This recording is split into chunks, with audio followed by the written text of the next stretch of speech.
Exodus chapter 16. The whole Israelite community set out from Elim and came to the desert of Sin, which is between Elim and Sinai, on the 15th day of the second month after they had come out of Egypt.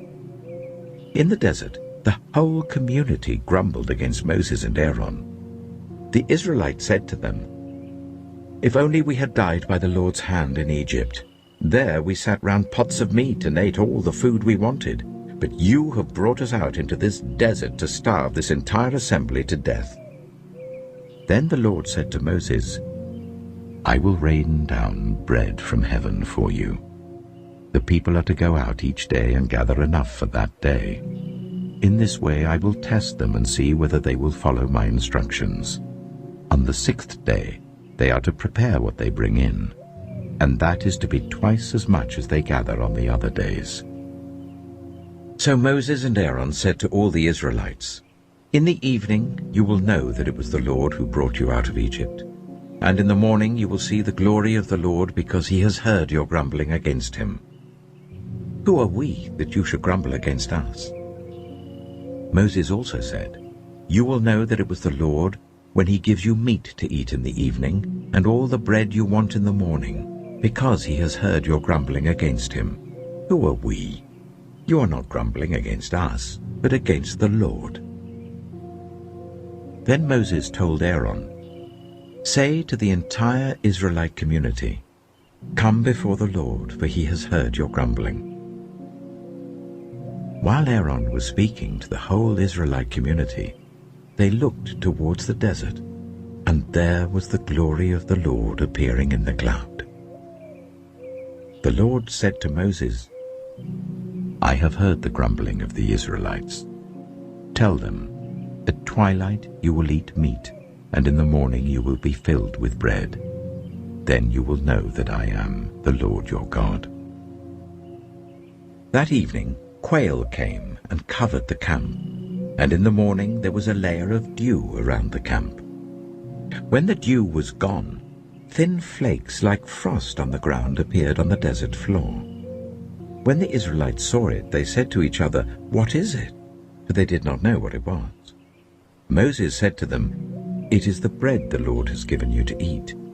This is what the Lord has commanded. Everyone is to gather as much as they need. Take an omer for each person you have in your tent." The Israelites did as they were told. Some gathered much, some little. And when they measured it by the omer, the one who gathered much did not have too much, and the one who gathered little did not have too little. Everyone had gathered just as much as they needed. Then Moses said to them, "No one is to keep any of it until morning." However, some of them paid no attention to Moses. They kept part of it until morning, but it was full of maggots and began to smell. So Moses was angry with them. Each morning, everyone gathered as much as they needed, and when the sun grew hot, it melted away. On the 6th day, they gathered twice as much, 2 omers for each person. And the leaders of the community came and reported this to Moses. He said to them, "This is what the Lord commanded. Tomorrow is to be a day of Sabbath rest, a holy Sabbath to the Lord. So bake what you want to bake and boil what you want to boil. Save whatever is left and keep it until morning." So they saved it until morning as Moses commanded, and it did not stink or get maggots in it. "Eat it today," Moses said, "because today is a Sabbath to the Lord. You will not find any of it on the ground today.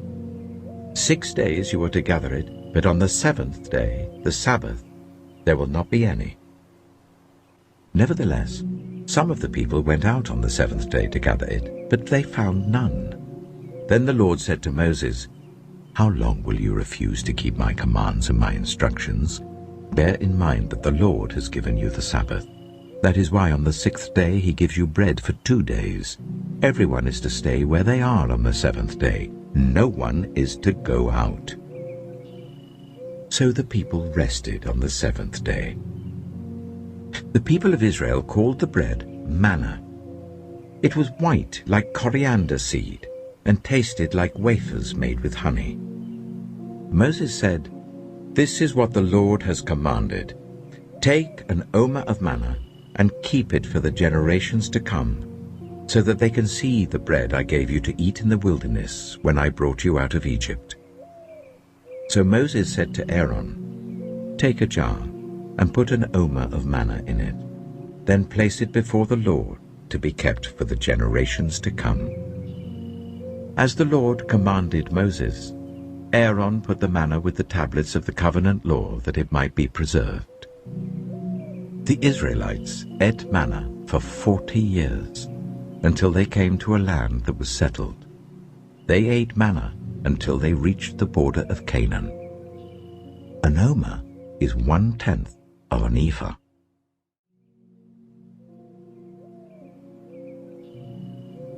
Exodus chapter 17.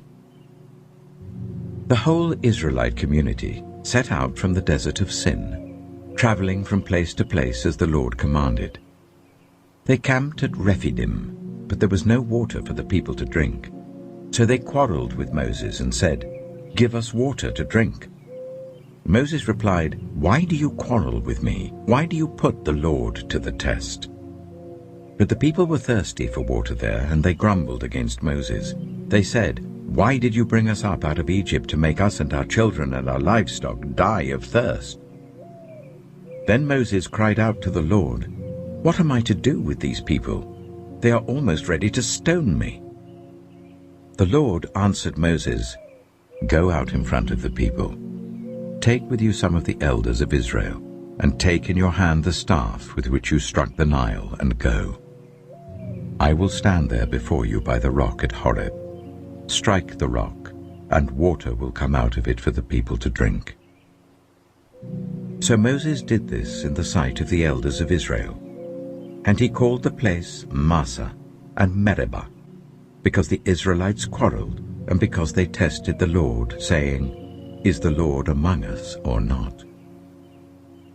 The Amalekites came and attacked the Israelites at Rephidim. Moses said to Joshua, "Choose some of our men and go out to fight the Amalekites.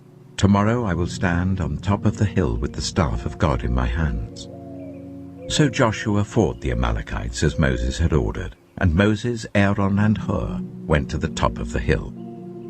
As long as Moses held up his hands, the Israelites were winning, but whenever he lowered his hands, the Amalekites were winning. When Moses' hands grew tired, they took a stone and put it under him, and he sat on it. Aaron and Hur held his hands up, one on one side, one on the other, so that his hands remained steady till sunset. So Joshua overcame the Amalekite army with the sword. Then the Lord said to Moses, "Write this on a scroll as something to be remembered, and make sure that Joshua hears it, because I will completely blot out the name of Amalek from under heaven." Moses built an altar and called it, "The Lord is my banner." He said, "Because hands were lifted up against the throne of the Lord will be at war against the Amalekites from generation to generation."